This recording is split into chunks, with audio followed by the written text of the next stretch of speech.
శ్రోతలకు నమస్కారం. ఈ మా ఆనంద జీవితం అను కార్యక్రమంనకు స్వాగతం.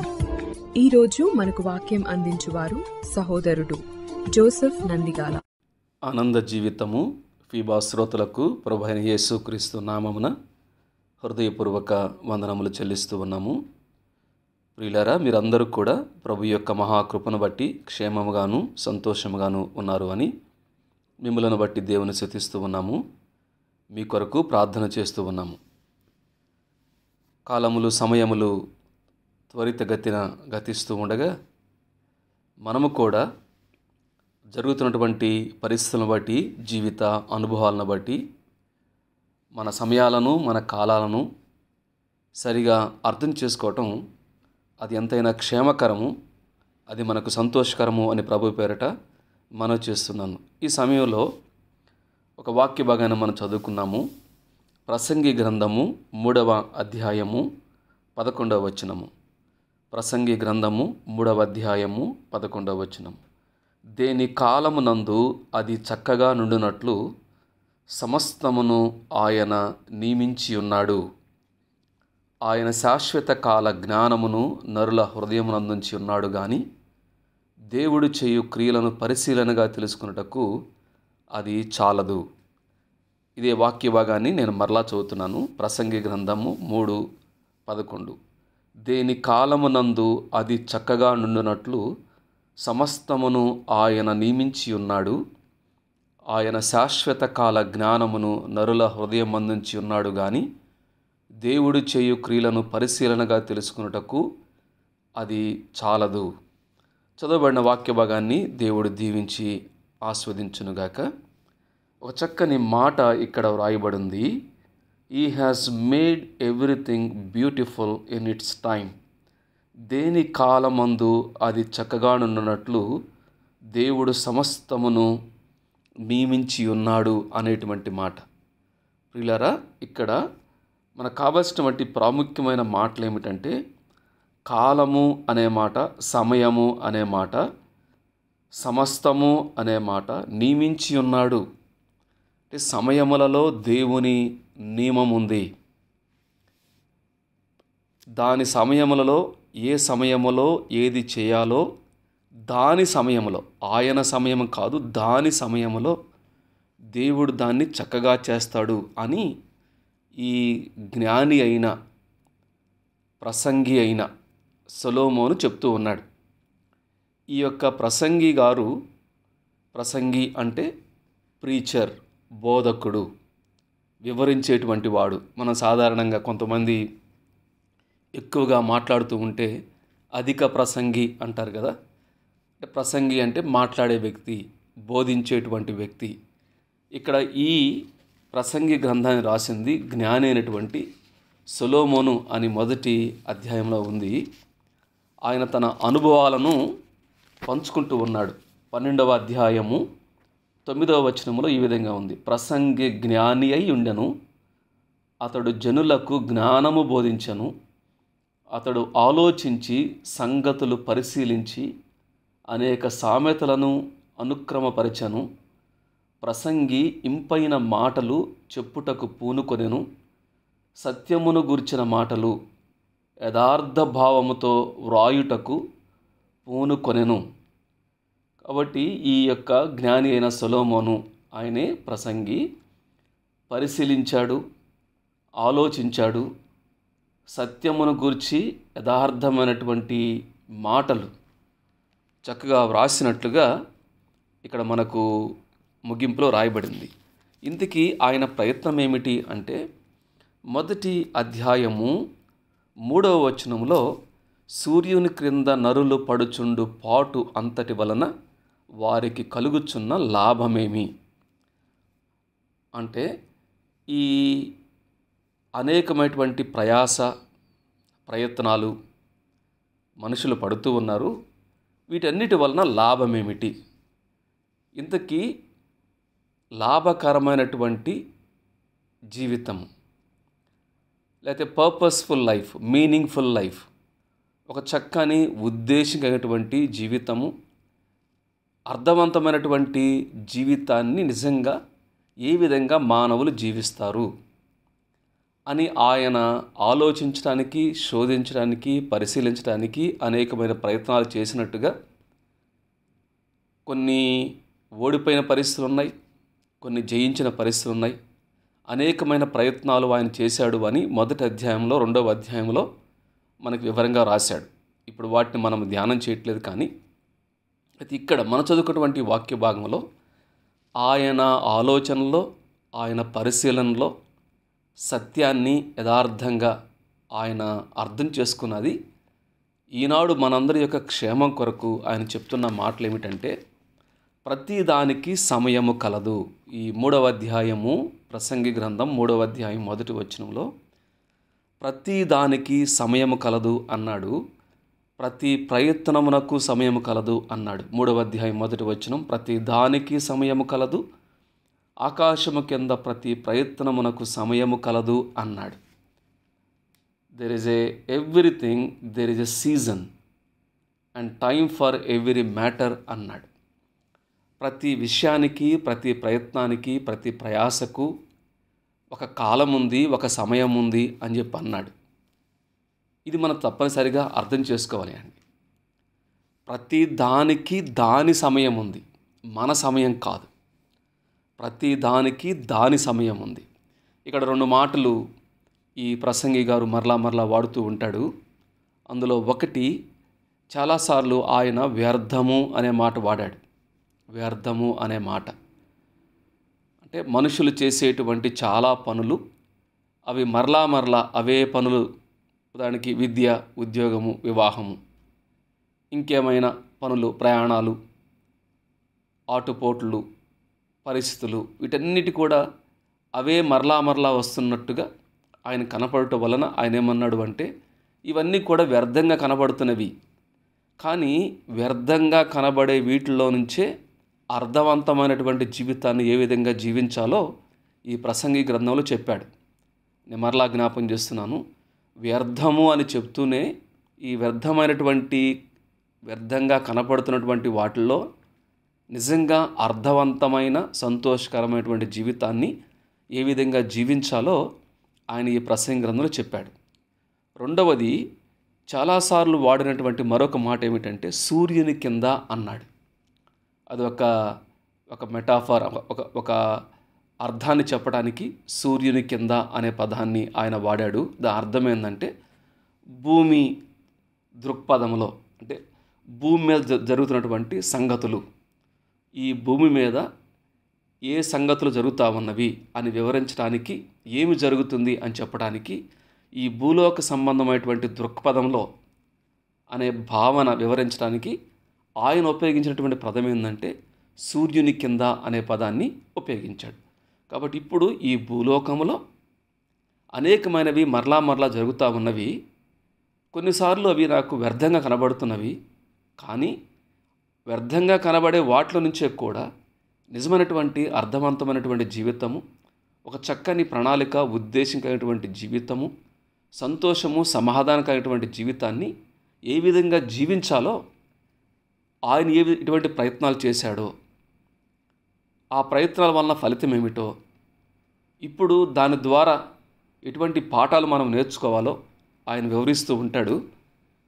దేవుని చిత్తమైతే మరొకసారి మరికొన్ని విషయాలు మనం ధ్యానం చేయొచ్చు. ఈరోజు దేని కాలమందు అది చక్కగా జరిగినట్లు సమస్తమును ఆయన నియమించి ఉన్నాడు అన్నాడు. ఈ 3వ అధ్యాయము 1వ వచనం నుండి 14వ వచనం వరకు ఉన్న వాక్య భాగంలో ప్రతిదానికి సమయం ఉంది అన్నాడు.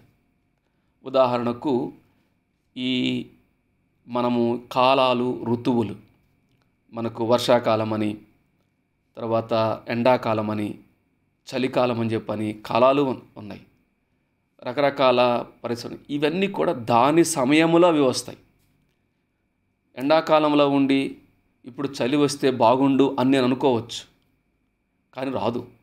దాని సమయంలో అది చక్కగా జరిగినట్లు దేవుడు అట్లా నియమించాడు. అంటే సమయములలో దేవుని నియమాన్ని అర్థం చేసుకుంటే ఆ సమయంలో మనము ఆనందించవచ్చు, దాన్ని అనుభవించవచ్చు అనేటువంటి భావన ఇక్కడ చెప్తూ ఉన్నాడు అనే మాట జ్ఞాపకం చేసుకోవాలి.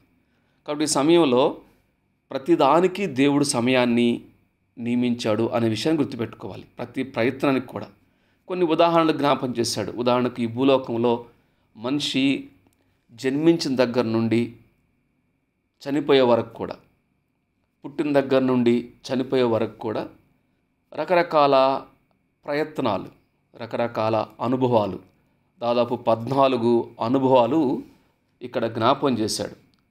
అక్కడ చూడండి 2వ వచనంలో, పుట్టుటకును, చచ్చుటకును, నాటుటకును, నాటబడిన దాన్ని పెరికివేయుటకును, చంపుటకును, బాగు చేయుటకును, పడగొట్టుటకును, కట్టుటకును, ఏడ్చుటకు, నవ్వుటకు, దుఃఖించుటకు, నాట్యమాడుటకు, రాళ్లను పారవేయుటకు, రాళ్లను కుప్పచేయుటకు, కౌగిలించుకుంటకు, కౌగిలించుట మానుటకు, వెదకుటకు, పోగొట్టుకునుటకు, దాచుకునుటకు, పారవేయుటకు, చింపుటకు, కుట్టుటకు, మౌనముగా ఉండుటకు, మాట్లాడుటకు, ప్రేమించుటకు, ద్వేషింపబడుటకు, యుద్ధము చేయుటకు, సమాధానపడుటకు. దాదాపు 14 అనుభవాలు ఇవే ప్రతి ఒక్కరి జీవితంలో ఉంటాయి. ప్రేమ ఉంటుంది, ద్వేషం ఉంటుంది, ఏడ్పు ఉంటుంది, నవ్వు ఉంటుంది, దుఃఖం ఉంటుంది, సంతోషం ఉంటుంది, తర్వాత చావు అనుభవాలు ఉంటాయి, పుట్టుక అనుభవాలు ఉంటాయి, యుద్ధ సంబంధమైనటువంటి పోరాటాలు ఉంటాయి, అదే సమయంలో సమాధాన పరిస్థితులు కూడా ఉంటాయి. అయితే ఇవన్నీ కూడా దాని సమయంలో అది చక్కగా జరిగినట్లు దేవుడు నియమించాడు. ఆ విషయాన్ని మనం అర్థం చేసుకోవాలి. దాని సమయంలో అది చక్కగా జరిగినట్లు మన జీవితాల్లో ఏది ఏ సమయానికి రావాలో దాని సమయంలో అది కలుగునట్లుగా దేవుడు నియమించాడు అనే విషయాన్ని మొట్టమొదట జ్ఞాపం చేసుకోవాలి. 1, ప్రతి దానికి సమయం ఉంది. 2, దాని సమయంలో అది చక్కగా జరిగినట్టు దేవుడు నియమించాడు. 3వది, దేవుడు ఏ సమయాన్ని దేనికి నియమించాడో అది శాశ్వతమైనది అన్నాడు. చూడండి 14వ వచనంలో, 3:14 ఏమన్నాడు? దేవుడు చేయు పనులన్నీయు శాశ్వతములని నేను తెలుసుకొంటిని, దానికి ఏదియూ చేర్చబడదు, దాని నుండి ఏదియూ తీయబడదు. దేవుడు ఏది చేసినా సరే అది శాశ్వతమైనది, సంపూర్ణమైనది. ఈ సమయానికి ఇది కాకుండా వేరేది చేస్తే బాగుండు అని మనం అనిపించొచ్చామో కానీ దేవుడు చేసేది ఏది కూడా సంపూర్ణమైనది. అది చేర్చడానికి ఏముండదు, అందులో నుంచి తీసివేయడానికి కూడా ఏమీ లేదు అనే విషయాన్ని మనం జ్ఞాపం చేసుకోవాలి. 3 విషయాలు నేను జ్ఞాపం చేశాను. ఈ జ్ఞానైనటువంటి సొలొమోను గారు ప్రతిదానికి సమయం ఉంది అన్నాడు. దాని సమయంలో దేవుడు దాన్ని చక్కగా చేస్తాడు అన్నాడు. దేవుడు నియమించినటువంటి ఈ సమయాలన్నీ కూడా అవి శాశ్వతమైనవి, అది సంపూర్ణమైనవి అనే విషయాన్ని జ్ఞాపకం చేశాడు. అయితే ఈ సమయంలో మరి దీన్ని అర్థం చేసుకోవడం కొంచెం కష్టంగా ఉంటుంది. చెప్పేటువంటి నాకైనా వినేటువంటి మీకైనా అది ఒక మన అనుభవం ఏమిటంటే, మరి దాని సమయంలో అది జరుగుతూ ఉంటే నా పాత్ర ఏంటిది? ఇంక నేను నిమిత్త మాత్రుడనా, నాకు సంబంధం లేదా అనేటువంటి అనేకమైనటువంటి ప్రశ్నలు ఇవన్నీ కూడా ఉంటాయి. అందువల్లనే ఇదే జ్ఞానైన సొలొమోను ఆ మాట చెప్పాడు. చూడండి 11వ వచనంలో, ఆయన శాశ్వత కాల జ్ఞానమును నరుల హృదయమందుంచి ఉన్నాడు, కానీ దేవుడు చేయు క్రియలను పరిశీలనగా తెలుసుటకు అది చాలదు. ఇక్కడ మన యొక్క పరిమితి, మనము ఎటువంటి ఒక రకమైనటువంటి కన్స్ట్రైంట్స్ అని చెప్పి అంటాం, ఒక లిమిట్ అని చెప్పి అంటాం. దేవుడు మనకు శాశ్వత జ్ఞానాన్ని ఇచ్చాడు, మానవునికి ఎంతో జ్ఞానాన్ని ఇచ్చాడు. ఎంతో జ్ఞానాన్ని ఇచ్చాను కాబట్టి ఇప్పటివరకు కూడా ఇటువంటి ఆన్లైన్ ద్వారా, టెక్నాలజీ ద్వారా, సాంకేతిక ద్వారా అనేక ప్రయాణాలు వేగమైపోయాయి. సమాచారము సెకండ్లలో వేరే వారికి చేరుతుంది అనేక రీతులుగా. కాబట్టి మనము ఈ కృత్రిమైనటువంటి మేధస్సు అవసరమైతే మానవుని తిరిగి తయారు చేయటువంటి ప్రయత్నంలో మానవుడు అనేకమైనటువంటి జ్ఞానాన్ని దేవుడిచ్చాడు. శాశ్వత కాల జ్ఞానాన్ని దేవుడు నరుల హృదయంలో ఉంచాడు. దేవునికి స్తోత్రం. కానీ అర్థం చేసుకోవాల్సింది ఏమిటంటే, దేవుడు చేయు క్రియలను పరిశీలనగా తెలుసుకున్నటకు అది చాలదు అన్నాడు. ఎందుకు ఆ కాలము దాన్ని దేవుడు చేశాడు, ఎందుకు దీనిని దేవుడు ఈ కాలంలో చేశాడు, నా జీవితంలో దీన్ని ఇప్పుడు ఎందుకు జరుగుతుంది అనేది పరిశీలనగా తెలుసుకోవడానికి చాలదు అని చెప్పన్నాడు. మరి దీన్ని బట్టి ఏమి చేయాలి? ఒక రకమైనటువంటి నిర్లిప్తతతో, విచారంతో, తలరాతలే అన్నట్టుగా మౌనంగా వెళ్ళిపోవాలా? అట్లా ఉంటే ఏ విధంగా సంతోషిస్తాము, ఏ విధంగా ఆనందిస్తాము? కానీ దేవుడు మరలా అట్లా చేయలేదు. దేవుడు చెప్పినటువంటి చక్కని మాట ఏంటంటే, ఎందుకు దేవుడు ఆ విధంగా దాని సమయంలో అది చక్కగా జరిగినట్లుగా నియమించి, మనకు కొంతవరకు అర్థమవుతుంది కానీ పరిశీలనగా అర్థం కాకుండా ఎందుకు పెట్టాడు దేవుడు? ఎందుకు ఆ విధంగా చేశాడు అంటే దేవుడే కారణం చెప్పాడు. ఆ కారణం ఏమిటో 14వ వచనం చూడండి. 14వ వచనం, మనుష్యులు తన యందు భయభక్తులు కలిగి ఉండునట్లు దేవుడు ఇట్టి నియమమును చేసి ఉన్నాడు. మనుష్యులు తన యందు భయభక్తులు నిలిపిండునట్లు. ఒకవేళ కానీ దేవుడు ఆ విధంగా చేయకుండా, ఎవరు ఏ సమయంలో ఏదనుకుంటే అది జరుగుతూ ఉంటే, దేవుడు దాని సమయంలో అది చేయకుండా ప్రతి మనిషి తాను ఏ సమయంలో ఏదనుకుంటే అది చేస్తే, ఒక ఆయన ఇంటి పక్కన ఉన్న వాళ్ళే, ఒక ఆయన ఎండ కోరుకుంటాడు, ఇంకొక ఆయన వాన కోరుకుంటాడు, ఇంకొక ఆయన చలి కోరుకుంటాడు. అంత గందరగోళం అయిపోతుంది. అందువల్ల దేవుడు అది మనుషుల కంటే కూడా తన యందు భయభక్తులు కలిగి ఉండటానికి, ఆయన ఉన్నాడు, ఆయన సమస్తమును చేస్తున్నాడు, సమస్తము ఆయన ఆధీనంలో ఉన్నవి అని దేవుని యందు భయభక్తులు కలిగి ఉండటానికి దేవుడు ఈ విధంగా నియమించాడు అని జ్ఞాని అయిన సొలొమోను చెప్తూ ఉన్నాడు. అయితే మరి నాకెట్లా అర్థమవుతుంది, నేనెట్లా సంతోషించగలను అంటే దాని రహస్యాన్ని ఇదే ప్రసంగి గ్రంథం 2వ అధ్యాయము 26వ వచనంలో చెప్పాడు. ఏమన్నాడు అంటే, ఏలయనగా దైవ దృష్టికి మంచివాడుగా ఉండువానికి దేవుడు జ్ఞానమును, తెలివిని, ఆనందమును అనుగ్రహించును అన్నాడు. ఈ యొక్క అనుభవాలు గుండా వెళుతున్నప్పుడు, దుఃఖమైన, నాట్యమైన, ఏడుపైన, నవ్వైనా, ప్రేమించబట్టైనా, ద్వేషమైన, యుద్ధమైన, సమాధానమైన, ఇటువంటి రకరకాల ప్రయాస ప్రయత్నాలలో సంతోషించడానికి, జ్ఞానం కలిగి ఉండటానికి దేవుడు చేసిన ఏర్పాటు ఏమిటంటే, దేవుని దృష్టికి మంచివానిగా ఉండువానికి దేవుడు జ్ఞానమును, తెలివిని, ఆనందం అనుగ్రహించును అన్నాడు. మరి దేవుని దృష్టికి ఎవరు మంచివారు? ఒకవేళ మనము బైబిల్ గ్రంథంగా అర్థం చేసుకుంటే, దేవుడు దృష్టికి మంచివానిగా కనపడేవారు ఈ భూలోకం కొంచెం తక్కువ ఉంటారు. నీతిమంతుడు లేడు, ఒక్కడు లేడు, దేవుని వెదకువాడు ఎవడూ లేడు, అందరూ త్రోవ తప్పారు, ఏకముగా పనికిమాలిన వారయ్యారు, ప్రతివాడు తనకిష్టమైన మార్గానికి వెళ్ళడానికి ప్రయత్నం చేస్తూ ఉన్నాడు. ఇటువంటి సంక్షిప్తంగా ఒక లిమిట్ దేవుడు పెట్టినప్పటికీ కూడా మనుషులు తమ ఇష్టానుసారంగా జీవించడానికి ప్రయత్నం చేస్తున్నారు. అందరూ ఏ భేదం లేదు, అందరూ పాపం చేస్తూ ఉన్నారు, దేవుడు అనుగ్రహించి మహిమను పొందలేకపోతున్నారు. కాబట్టి ఇప్పుడు దేవుని దృష్టికి ఒక వ్యక్తి ఎవడు మంచివాడు కనపడతాడు అంటే ఒకే ఒక మార్గం ఏంటంటే యేసుక్రీస్తు ప్రభువారు. అంటే దేవుడే మానవుణ్ణి మంచివానిగా చేయటానికి యేసుక్రీస్తు ప్రభువారు ఈ భూలోకానికి రావటం, దేవుడే మానవునిగా ఈ భూలోకానికి వచ్చి ఆయన మంచివానిగా జీవించి, పాపం లేకుండా పరిశుద్ధుడిగా జీవించి, మానవుల యొక్క పాపం కొరకు ఆయన చనిపోయి సమాధి చేయబడి తిరిగి లేచాడు. ఎవరైతే యేసుక్రీస్తు ప్రభునందు విశ్వాసం ఉంచుతారో దేవుడి వారి పాపములు క్షమించి వారు దేవుని దృష్టికి నీతిమంతులుగా కనపడతారు. ఇక్కడ జ్ఞానైన సొలొమోను ఆ పాత నియమాల దృష్టిలో పెట్టి చెప్పినప్పటికీ కూడా ఇప్పుడున్నటువంటి కాలాన్ని మనం అర్థం చేసుకుంటే దేవుని దృష్టికి ఒక వ్యక్తి మంచివానిగా ఎప్పుడు కనపడతాడు అంటే మంచి ప్రభు అయినటువంటి యేసుక్రీస్తు ప్రభువారినందు విశ్వాసం ఉంచి తమ పాపములను కడుక్కున్న వారు దేవుని దృష్టికి మంచివారు, దేవుని దృష్టికి భయభక్తులైనటువంటి వారు. వారికి దేవుడు ఏం చేస్తాడు అంటే జ్ఞానము, తెలివి, ఆనందాన్ని అనుగ్రహిస్తాడు అన్నాడు.